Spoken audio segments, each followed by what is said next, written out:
Chapitre 9. 9. La commission Vérité et Justice, vous devez être le changement que vous voulez voir dans le monde. Le Mahatma Mohandas Karamchand Gandhi. 1. Introduction au 9e point de mon projet de société congolais. Ce 9e point de mon projet de société devra étendre son aile, pour établir une force juridique et judiciaire sur toute la couverture nationale, et dans les relations avec l'étranger. Le juridique devra rendre la puissance judiciaire à tous les Congolais lambda en toute équité, égalité et liberté. Conséquemment, nous devrions moderniser notre institution de justice et réactualiser le juridique et le judiciaire, pour parvenir à faire participer tout le Congolais lambda dans ce processus, qui libère et qui développe, quiconque marche sous l'assistance de cette puissance nationale et internationale. Car, si ce domaine des relations humaines aura marché comme ils se doivent, nous ne serions jamais tombés sous tout ce qui nous avilisse aujourd'hui. C'est le secteur fondamental du développement d'une société moderne. Elle devra étendre sa mainmise sur notre histoire antérieure, contemporaine et postérieure, afin que jamais plus jamais, notre population, ainsi que les populations africaines, ne croupissent plus sous la loi du plus fort qui est toujours la meilleure, ou la justice de 2 poids et 2 mesures, qui tétanise les efforts d'éveil du justiciable dans notre nation. Mais aussi en face des puissances extérieures. Car si la justice nationale et/ou internationale est égale, il faille que nous la jouissions tous, de la même manière, et sous les mêmes proportions. 2. Développement du 9e point de mon projet de société congolais. Notre justice devra reprendre sa place d'institution centrale dans le développement socio-économico-politique de notre nation. Et c'est pour cela qu'elle devra être remise à plomb, par la représentation nationale de la seconde conférence nationale souveraine congolaise que nous établirions. L'un des buts de la conférence nationale ecclésiale souveraine congolaise devra s'axer sur la restauration de l'autorité judiciaire dans le pays, et la réalisation de la campagne nationale de lutte contre les traits d'union valeurs. L'Église devra s'engager à anéantir les antivaleurs. 2.1. Commission Vérité et Justice. La chose la plus profonde et la plus juste que nous devrions réaliser sera de savoir comment réaliser la commission Vérité et Réconciliation par la justice, et la poursuite des criminels de guerre, des criminels économiques et financiers, du fait que nous devrions exiger le rapatriement des cadres et des fonds africains au Congo. C'est cela que je présente sous la forme de l'ORTCHA, l'opportunité du rapatriement des fonds et cadres africains parce que, -1, les masses financières qui ont été exilées en France, en Europe, en Amérique, et en Asie, doivent nous être rétrocédées.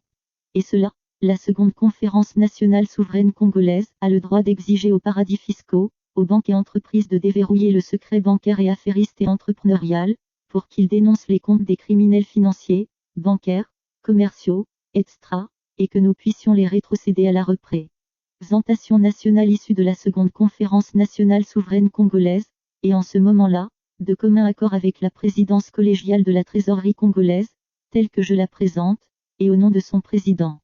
-2. Rapatrier tous les cadres congolais qui se sont exilés, -2.1. Intellectuellement, -22. Économiquement, -2.3. Politiquement, -2.4. Et même par complaisance. Et pour ce faire, une armistice générale devra être décrétée par la présidence de la seconde conférence nationale souveraine congolaise, pour que tous reviennent au Congo. Ceux qui sont partis à cause de quelque persécution qui soit devront témoigner à la commission Vérité et Réconciliation. Et ceux qui ont été lésés devront être indemnisés, et des compensations devront leur être faites, afin qu'ils se remettent au travail, pour révolutionner et développer leur potentiel, leur talent, leur recherche, leur ingéniosité créatrice, leurs travaux de découverte scientifique, technique et technologique, leur recherche, leur innovation dans n'importe lequel des domaines, etc. Il est cardinal que nous donnions les moyens de rapatrier nos cadres congolais qui sont en diaspora. C'est l'une des forces de la politique actuelle de la nation. Commission de rapatriement des cadres congolais, et du coup une commission allouant des moyens d'accompagnement du rapatriement des cadres de tout genre devra être établie. Ainsi que le financement des chercheurs, des créateurs, des talents, des savants, des génies, des innovateurs, etc., devront être établis. -1. Et pour y parvenir, nous devrions réconcilier les Congolais lambda entre eux, et les mettre en confiance. -2. Quant aux criminels économiques et financiers, nous devrions leur éviter tout ce qui est arbitraire, dans les informations judiciaires, les poursuites judiciaires et autres condamnations, et incarcérations. Ceux qui éprouveront de la conscience en démontrant leur effort de reconversion consciencieuse, concurremment à la sincérité et la concentration avec lesquelles ils nous aideront à ramener au pays, nos masses financières et bancaires, qu'ils auraient dilapidés, pour que nous les investissions dans le développement du Congo. Tout cela devra être fait à propos des biens mal acquis, financiers, bancaires, mobiliers et immobiliers, entrepreneuriaux et affairistes, etc. Cette commission Vérité et Justice a pour but d'obtenir des aveux de la part de ceux qui ont dilapidé les biens de l'héritage national du PIB congolais, en traduisant, et eux, et les mentors avec lesquels ils ont réalisé le ça de nos richesses du sol et du sous-sol, pour que nous poursuivons en justice, -1. Et les dirigeants dictatoriaux congolais, et -2, leurs complices attitrés. Les biens financiers et bancaires, affairistes et entrepreneuriaux, etc., volontairement rétrocédés, fera que nous allouions entre 1 à 25% de cela à ceux qui les ont dilapidés. Un référendum déterminera ce taux de rétrocession.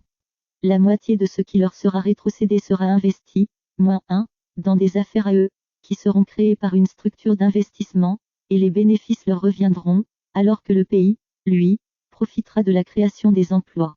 -2, l'autre moitié, ils pourront la gérer, comme ils le voudront. Quant aux paradis fiscaux, aux banques, aux entreprises et autres investissements étrangers qui cacheront ces biens dilapidés, ils seront avertis que dans ce cas, ce qu'ils auront sciemment couvert, sera restitué au double à leur préjudice, pour n'avoir pas dénoncé ces criminels financiers, bancaires et autres, devant la commission des huissiers de recouvrement que nous établirons. Diligenter des poursuites juridiques, sur des criminels nationaux et internationaux, de telle sorte que pour la première fois dans l'histoire de notre monde, les dirigeants nationaux et internationaux coupables de malversation et de dilapidation des biens mobiliers, immobiliers, financiers, bancaires, entrepreneuriaux, affairistes et autres, soient tous traduits au tribunal pénal international, tous de commun accord. Parce qu'il faille que l'impunité des dirigeants africains et occidentaux et orientaux, coupables et complices, pour cette prédation commence à être traduite en justice, pour condamnation, et autres jugements, sans discrimination de dirigeants nationaux et ou internationaux. Et ce monde devra commencer à persécuter juridiquement et judiciairement les crimes économiques, financiers, bancaires, entrepreneuriaux, et affairistes, en plus des crimes de guerre et des crimes contre les droits de l'humain. Car ces derniers ne surviennent que lorsqu'il y a des crimes économiques, financiers et bancaires, affairistes et entrepreneuriaux, qui aigrisent des populations toutes entières. Une révolution sera faite sur ce point. Un nouveau vent de liberté se meut au Congo, cela paraît-il trop osé? Certainement pas. Et du coup, cette vision me met à la cathode de l'aide que je pourrais glaner, auprès de certains lobbying internationaux, pour me renforcer à prendre le pouvoir. Mais, tant qu'il n'y aura point des fidèles continuateurs de l'action castriste sur cette terre, nos nations africaines demeureront en l'état. C'est-à-dire, des nations bananières. Et, s'il faille avoir le pouvoir pour aborder ces questions, que mes compatriotes présidentiables sachent dire la vérité aux Congolais, en leur affirmant que ce n'est que remettre ces chapitres fondamentaux, de la révolution des mentalités, base d'un développement stable et efficacement progressiste, pour nos États, au lendemain, si on évitait, aujourd'hui, à les affronter. Parce qu'aucun dirigeant de l'Occident et de l'Orient ne voudra que nous accédions à notre indépendance économique. Car, ils ont perdu la main sur la dépendance économique des nations asiatiques. Voilà pourquoi ces dernières se développent, et entrent en concurrence en face des puissances ex-coloniales asiatiques. C'est tout simplement une question d'indépendance économique. Quiconque ne l'abordera pas maintenant, s'affiche ainsi comme quelqu'un qui ne recherche que le pouvoir pour le pouvoir. Et, il continuera l'action dilapidatrice de la dictature, que nous entendons vaincre. Et cela, sous l'instigation de ceux qui, en Occident et en Orient lui miroitent l'accès au pouvoir. Subséquemment à cela, sous la pression internationale, qui le mettra au pouvoir. 2.2. Combattre la justice du plus fort qui soit toujours la meilleure, et faire de cela le combat planétaire. Cependant, Fidel Castro a aimé son pays, et durant 50 ans, il a laissé un héritage patriotique qui fait de Cuba ce qu'est Cuba. Aujourd'hui, il se modernise.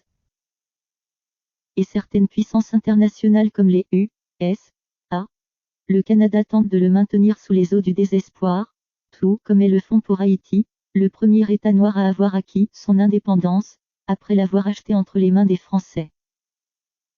C'est ainsi que nous devrions nous mettre à révolutionner les mentalités, pour que nous nous aimions à fond. Et que nous nous concentrions sur nous-mêmes. En produisant notre nourriture et en la transformant, pour sa conservation moderne. En survenant à nos propres programmes scolaires s'appuyant sur notre développement. En produisant nos moyens sanitaires et une santé pour tous.